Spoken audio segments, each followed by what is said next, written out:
How's it going, guys? RNG Life here, and today I'm gonna go ahead and show you guys how to farm Super Joey level 40, and I'm using a pretty interesting deck.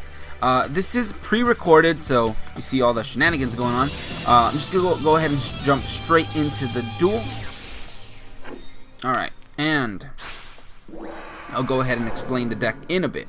Alright, so basically what we are running, we have, if you saw my video on farming Bakura, it is similar. You use Pinch Hopper. So what you do is obviously you run triple Pinch Hopper, triple Gokipon to search out the Pinch Hoppers. And we are running a very unique skill on Taya. Instead of the one with Unhappy Girl, we are using Surprise Present, which is a skill that I actually just recently got. And that's the whole key to the deck right there. As you can see, we got that Jam Breeding Machine. Let me just go ahead and, I was gonna go ahead and activate. I run Jar of Greed just to kind of put it in the deck, and also in case he wants to target anything with that Stamping Destruction. But now we're gonna go ahead and activate Surprise Present. Give him this really terrible card, which is the Jam Breeding Machine, and he will eventually activate it. And once he does activate it, Jam Breeding Machine has a very interesting ability where your opponent cannot normal summon or normal or special summon for the rest of the turn, and it summons a slime token onto their side of the field. And slime tokens like 500, basically useless, and it locks his summon, so he cannot bring out Red Eyes, like no matter what. And so basically we just play it out from here. We just stall because he will not attack Pinch Hopper. He is scared of bugs. Who would have known? Joey's afraid of bugs. He's not gonna hit Pinch Hopper, and right now it just becomes a stall fest. I'm also running a Lithograph to just be able to hold 7 cards in hand. It does come in handy sometimes.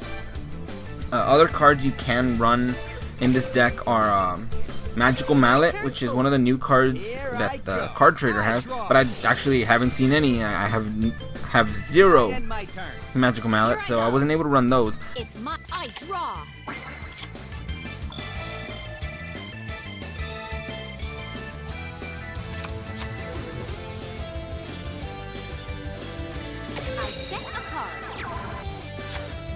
From my hand, I activate.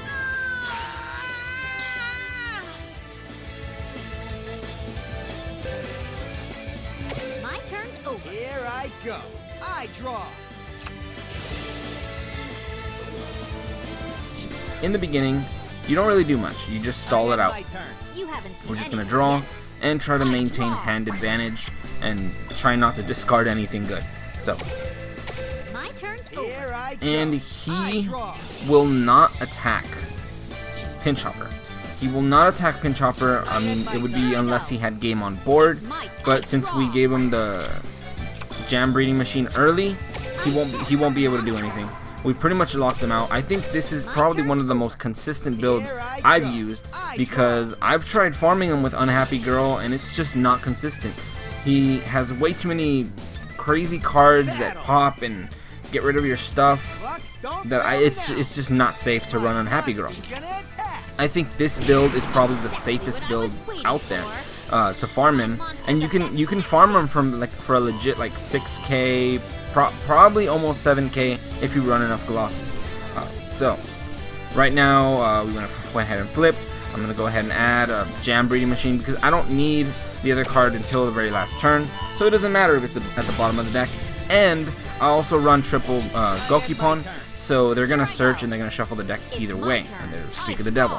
Alright, so, and every time you do get one of these guys, you always set them because you want them to attack them and thin them out. Setting the machine, I have no need to use any cards in my back row. The only reason I need to set anything in my back row is to destroy it with Storm. So cards that you would usually set are Jam Breeding Machine and maybe Jar of Greed if you don't want to go off all the way. But you can pretty much go off and just activate Jar of Greed, but I chose not to, just to test it out. what to Alright, do? so obviously we're going to go ahead and get that monster's search. effect activates. Free pinch hopper.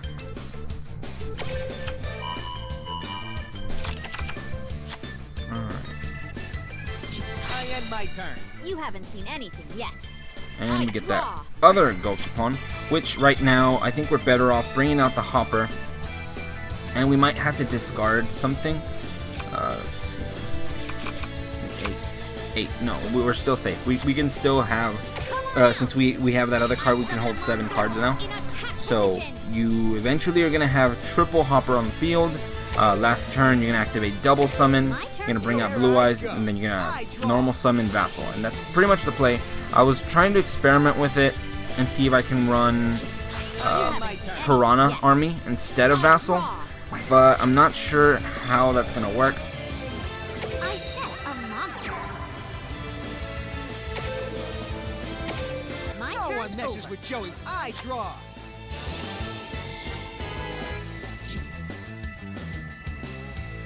Battle. Take this. My monster attacks. I know what to do. My monster's effect activates.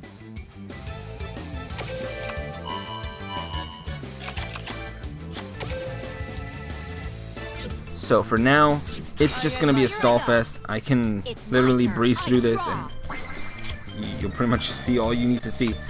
Got triple hoppers on the field. I summon a monster. And from now on, I have that gem machine in my hand, which I don't really need anymore. So I'm gonna probably end up discarding it, and I think actually I do end up discarding it. So at this point, you have to be very careful because you have to get everything ready for your last turn. In other decks, because usually I'd be bringing out Blue Eyes by now or doing the tribute summon. But in this deck, you don't necessarily have to do that. You can save everything for the last turn because we run double summon. So I'm gonna go ahead and end and discard that useless card. We do not need that Jam Breeding Machine. And we run 3 because we want to be consistent about getting them, because you win harder if you get it first turn. So if you stall out and wait till you get it later, it's going to be a lot harder to activate it if he fills up his back row. So one of the only few things I do recommend is trying to get that Jam Breeding Machine ASAP. So now I'm questioning summoning, activating double summon, but I do have to get rid of his back row first because I don't know what he has. If he does, at this situation he could have something dangerous. He could have Kunai with Chain or something, but you're gonna see what he does have. Spiritual Art Miyabi. Alright, so that card would have sucked if I did tribute for Blue Eyes, because he would have bounced Blue Eyes back and then I would have been completely screwed. So he bounces it back. I end up just popping him. It doesn't matter anymore, I'm just getting rid of him. You want to leave that Jam Breeding Machine on the field just to continue locking him out. It doesn't matter. But you should be all set from here on out. And I haven't activated double summon yet, because I think at this point I kind of forgot. But we still have enough materials. Go ahead and bring out those. Tribute those for the Blue Eyes. Of course we missed timing, didn't matter. And there it is. See, I had forgotten to activate it, but you can activate it before or after. It does not matter. So now you can go ahead and summon Vassal. I hope you can help me. I summon a monster. Alright, so now that Vassal's out, we're going to go for the basic play where you just boost them up. And this should be Riryoku, Gift of the Martyr, and then Big Bang Shot to power up Vassal.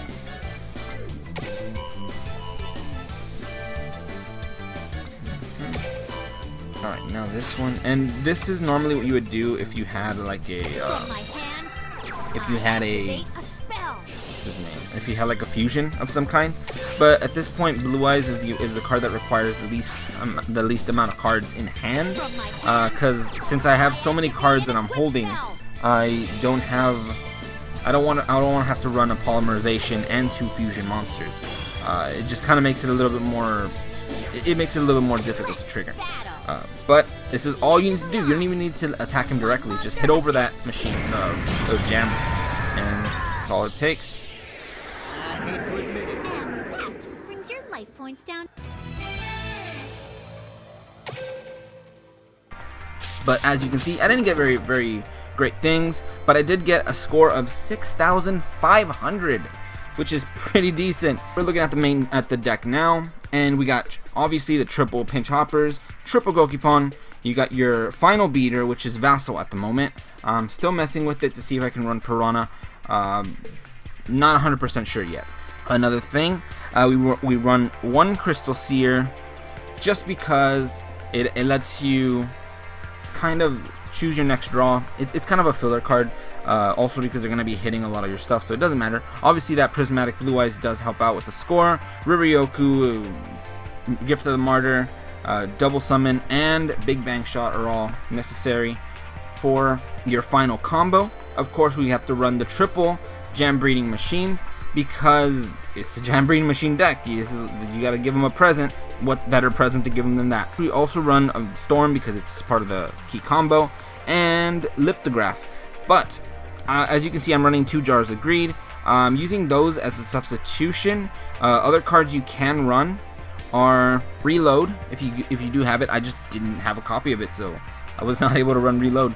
Reload is basically you put all the cards back into your deck and draw that same number of cards. It's basically to search out Jam Breeding Machine. So it's like if you have your first hand, you don't have it, or you don't have a hopper, so you can't stall, that would be a very bad hand. You would activate Reload or Magical Mallet. Magical Mallet is preferred because you put back only the cards that you don't like, and then you get back something and hope to get a Jam Breeding Machine. So that's pretty much it, to be honest. I am going to go ahead and keep messing with it, but I'll go ahead and let you guys know if I ever do find a better way to make this deck work. But anyway, thank you guys for watching today. Have a great day, and see you guys.